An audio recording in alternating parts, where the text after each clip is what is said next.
this evening.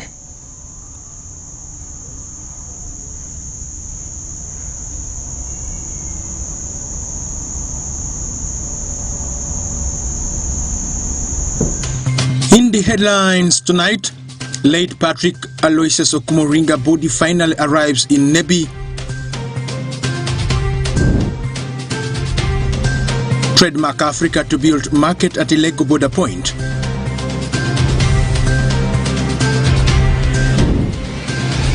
And Deputy IGP Tumusime is in Westnile region for his regional tour. These and more in today's Nilecast.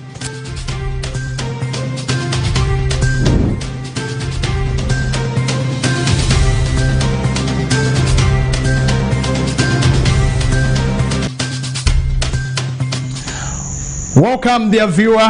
You're most welcome. It is the Nilecast on Westnile Television. Let's have these stories now. Thousands of mourners today evening turned up in big numbers to welcome the body of the late Dr. Patrick Aloysius Okumoringa, who was the State Minister for Public Service and also represented the people of Padire County, Nebi District, to Parliament of the Republic of Uganda. Led by trumpeters, the body carried in the A+ funeral service van was taken straight to Nebi Cathedral for Requiem Mass, and the body will spend the night today at his home in Jokia Hill, where there will be a vigil, and tomorrow there will be a joint council sitting to pay tribute to the late, and the burial is slated for Friday, 26th of May, 2023. All right, away from that, Amuru District Local Government, in collaboration with the Trademark Africa, with funding from Danish Embassy, is planning to build a market at Elegu Town Council, being a cross market between Uganda and South Sudan. Over 2,000 traders who were evacuated from South Sudan in 2016 of the civil war are facing tough time, operating in a poor hygienic condition with the fear that flood may attack them at any time. Stephen Okello reports. At the entrance of Elego Market, you are welcome with a bird smell as you glimpse at the lake of waterlogging near a line of tomatoes and vegetables being sold in the market. We face a lot of challenges here. Water will be too much, no any business, just sit there. Even those customers will just enter into this thing of ours. Inside the market, those selling grains are sitting as others take naps near waterlogging as they wait for customers. According to Margaret Aguma, those women have been operating in this condition since 2016, when most of them have been evacuated from South Sudan at the peak of the civil war. In the current market, we have over 2,000 women trading there. The current status of the market is really pathetic, in that once it rains, these women have got to know where to trade from, because the water comes and floods up to wherever they have displayed their goods for sale. Today, Michael Lacom, the chairman of Amuru District Local Government, paid a visit to the market with some good news: the construction of a new market. This came to our rescue through the Trademark Africa that secured the funding from Danish Embassy of Denmark. And indeed, in the funding, they will in the first phase be in position to build for us a market that is standard and raised out, whereby the traders will never be in position to put their goods on the ground. Anda Namboze, the country director Trademark Africa, an entity entrusted by Amuru District Local Government to oversee the construction of this new market, explained how the new market will address the challenge of waterlogging and flood, which have been disturbing this market for years. In order to make the market safe, because Elego is a flood-prone area, we're going to raise half of the acreage we've been given, about 6 acres, to about 2.5 meters above the normal ground level, so that it can be flood-proof. But also there's a lot of other, engineering, channeling of water, and so on, and drainages that are going to be done around the market to ensure that the market this does not become flooded. Ilego Town Council sits across Uganda and South Sudan border. It was established in 2012. This business hub was hit many times by water flood, which have been affecting the business, and the construction of a modern market with a clear mitigation measure on flood have been among the major cry of these businessmen and women. Stephen Okello for Westnile Television, Nilecast. Following the recent spate of misuse of guns in the hands of the security personnel in the country, the Deputy Inspector General of Police, Major General Geoffrey Tumusimwe, has urged the security personnel in Westnile to be disciplined and find harmonious ways of solving their anger. The Deputy IGP Geoffrey, before meeting the senior police officers from the districts and a city across Westnile, first had the inspection of the different departments of Arua Police Station, including the regional offices that are providing police services to the region. Let's have more on this.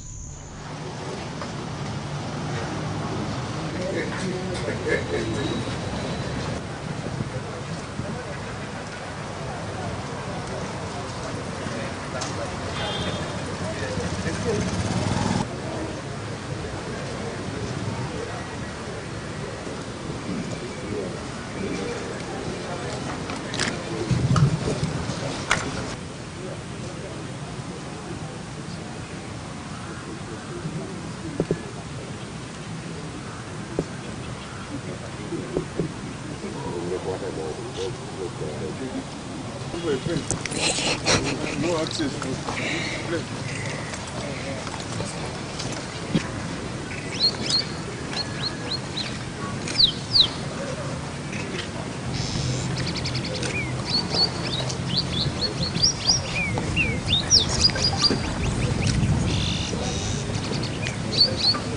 I'm here in West Nile, particularly in Arua region, to assess the security situation as well as look at how we as police are performing.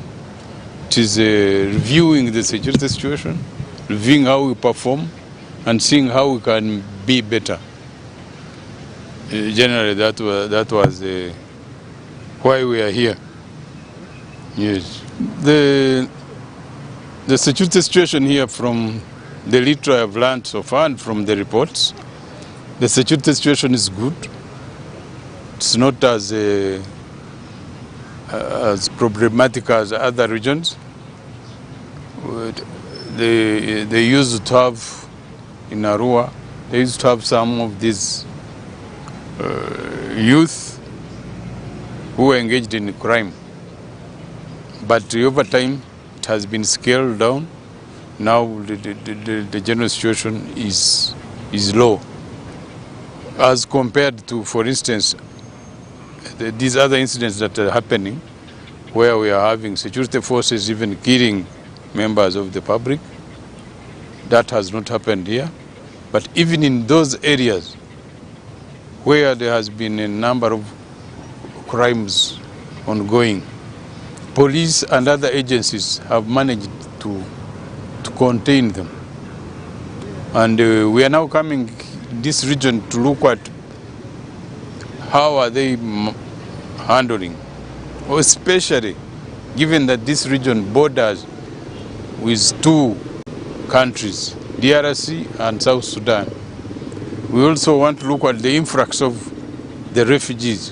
What is the effect on the crime patterns, and how best can police handle? And of course, we need to look at the challenges facing police itself, the police welfare. We have been touring the offices. We've looked at how squeezed they are. Then accommodation, it's not enough. These are things we are going to take back so that we come back, we ensure that we construct for them better facilities. We've looked at the mobility of the police force itself, again limited, but we're going to appeal to our leaders to ensure that this region that is bordering two of our neighboring countries must have priority, must be given priority in terms of manpower, in terms of welfare of the police, in terms of mobility of the force. So I hope by the end of this meeting, we'll have looked at the challenges and how to solve them. By the end of, we're spending in this region 2 to 3 days. We are here now in Arua, going to Ajumani, Moyo, and all those regions, those districts, again to look at the security situation and how to improve it.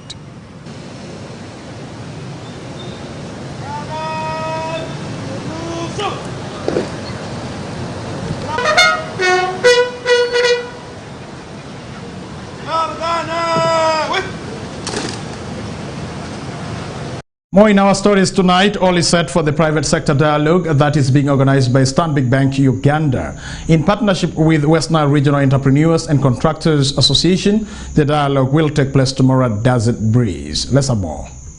Which we think that when we partner with them, and if you look at the theme, partnering for what? For growth. Yeah, if we partner with them, understand them, we're able to come up with something better. Because transforming their lives is at the center of what the bank does. As much as we are speaking contractors, we're also having the distributors. They are invited for this forum.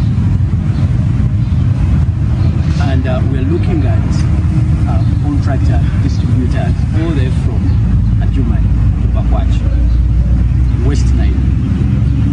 So if you're someone out there dealing in wholesale business, you are into distributorship of product cement, beverages, and all that, you are welcome.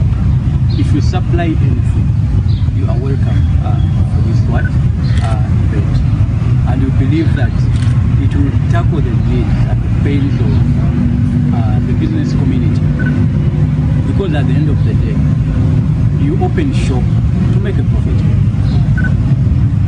And the lineup that we have for tomorrow's forum, we have our colleagues from head office. We have a specialist who actually, I would call that the head of distributor financing, will be there tomorrow to speak to our business community. We have the expert power and infrastructure will be there to talk to the community as well, the contractor. We have an expert from vehicle and asset financing, because we believe that all this live together. We have other leaders from business, Stanbic Bank Uganda, that will be here to talk to us. The other bit that we've done differently is having Uganda Registration Services Bureau to be with us tomorrow, because we believe that there is quite a lot they have to share with our contractor and the business community, so that they're able to put their business right. And then the surprise from someone from URA, talk about what is it that the contractor need to do, because we've had scenarios where demand notices are given and people are challenging here and there. So we believe it will be an opportunity at least to have all these people in one house to add value to our contractors. To end our Nilecast this evening, today 24th May 2023, the Minister of Gender, Labour and Social Development engaged the technical support staff, political leaders of Arua District, religious and cultural institutions and media to deeply understand the use of the SafePal application, a software application that is used to report any gender-based violence related issue. Tony Lujaganya, the IT officer at Ministry of Gender, Labour and Social Development, explains how it works and helps to solve GBV cases. We are here in Arua to re-emphasize the application that was made under Ministry of Gender. Now, the application is running, but we need to emphasize more and also bring on board the strengthening measures. For example, we want to bring to the public ways in the way they can report. So, to reach this app, you download it on Google Play, and then after that, you install it on your phone, computer, tablet. Then you have to report a case of sexual violence. For the people that don't have smartphones, you can dial *260#. In that way, you access the same service. You're able to report cases of sexual violence and also get more information on that application. Now, that application also has information and topics around sexual violence, topics about parenting, topics about living safely with HIV and all that. So that's what we are doing here, and we're here to strengthen the ways people can report using the app. Came as a magic bullet because people fear to report. Sometimes GBV is happening in our neighborhood, in our homes. But even us leaders, we fear to report because there's the way people feel comfortable that these are the normal things. People are always like this, they're always fighting, they're always doing this. And sometimes we ignore what happens even in our vicinity. Safe Pal came, the way it's named is Safe Pal, which is safe. Because you don't have to go somewhere, you use your phone.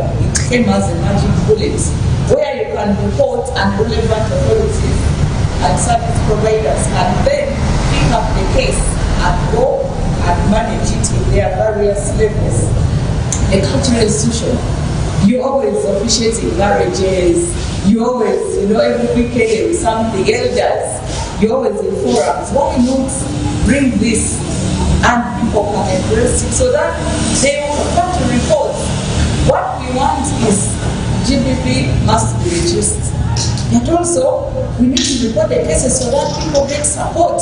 So let us all become champions of gender-based violence by talking about it. As for the GBV, that is gender-based violence cases, and the strategic communication plan that has been rolled out by the Ministry of Gender and Social Development. I think as Youth Council of our district, we are going to get back to the sub-county. Of course, National Youth Council runs through a process, and for us to pass on the message very well, we'll have to engage the sub-county youth council, sub-county youth council to parish youth council, parish youth council to village. That's when the information gets deep to the roots and accessible to everyone. And for the use of the app, we are going to first, we need to acquaint ourselves with the use of the app as the district representative, and then we can get to the people around us and even to the other youth leaders, so that everyone can get well acquainted with the app. And as for the USS code, that is code 116, I think we will have to do, we'll use every other platform that we get to speak. Let's say church, every opportunity that we get, we'll just need to air out and inform people, hey, there is an USSD code that you can inform people in case you need help in terms of gender-based violence, you need access to sexual reproductive health rights. App introduced for reporting cases of gender-based violence to the authorities directly. You are asking whether culturally it affects the Aruba actually is just a myth. It's just a myth. It is just a way of stopping females from reporting the damage we men do to this woman. Culturally, it has no effect. It actually One cases of gender-based violence which are uncultured. Our culture does not promote gender-based violence. I appreciate it is a very quick way of reporting gender-based violence, except the danger is it involves use of data, and this may not make it convenient, easy for other phone users to use. And not many of us know how to use phones. Is that okay? So it calls for, the idea is okay, except we need to sensitize the masses about the reporting of GBV to the authorities by means of phones. It calls for capacity building of the masses. In relation to Arua district government, I see clear aspects of GBV related issues. It is mainly girls and women who are affected. And with girls, particularly children below the age of 18 years, it is more pronounced because of the associated abuse of the girl child, which are in various forms. And then also in regard to those who are above 18, it's also mainly women who've been affected. The cultural factors, that is particularly harmful cultural practices of our people in relation to the women and the girls. In other words, preferential treatment is given to the males in relation to the women. So, preferential treatment is given to men other than women by culture. So that pronounced GBV, and there are what the laboratory rule that when a female, particularly a wife, is offended, she's not supposed to report her husband to the courts of law because that will have an effect on the children. And yet, as if also, if men move along the same practice, the children are not affected. Dear viewer, with that we have come to the end of our Nilecast this evening on Westnile Television. My name is Dennis Oringi, and thank you very much those who have been catching us using all the social media platforms of Westnile Television, YouTube, and not forgetting Facebook as well, and also a Twitter handle. Not forgetting those who have been catching us live using the bigger screens, catching us from the Zuko satellite channel 0073 together with the Star Times channel 477. Do not forget, Late Night comes back to you this evening at exactly 10 p.m. DJ Jero, Selector Cyber leaving together with that is the lady herself. She's called Lennon MC. And I will be catching them at exactly 10 p.m. For those who have never seen my dancing strokes, this time around I need to display because my market is growing, and also I need to really show to you how I do it. Not only the Lingala music, I also do the current one where they shake. I do not have the back to shake. I have to rest because it's not easy to start early in the morning and also end late in the evening like this. Catch me again tomorrow at exactly, that is 7 a.m. in the morning for the program The Kokoliriko Show. For those who have missed the stories that we have been able to bring to your attention this evening, I will be able to have the repeats of some of those stories, plus the analysis and other stories that will be breaking, and the one that have already been in circulation. What you need to understand is how these stories are changing lives and changing the economic and social political issues in this country. Have the best of your night. Catch me at exactly 10 p.m. for the Late Night. I have been invited officially by DJ Jero. I do not know whether he has prepared my songs. Good evening.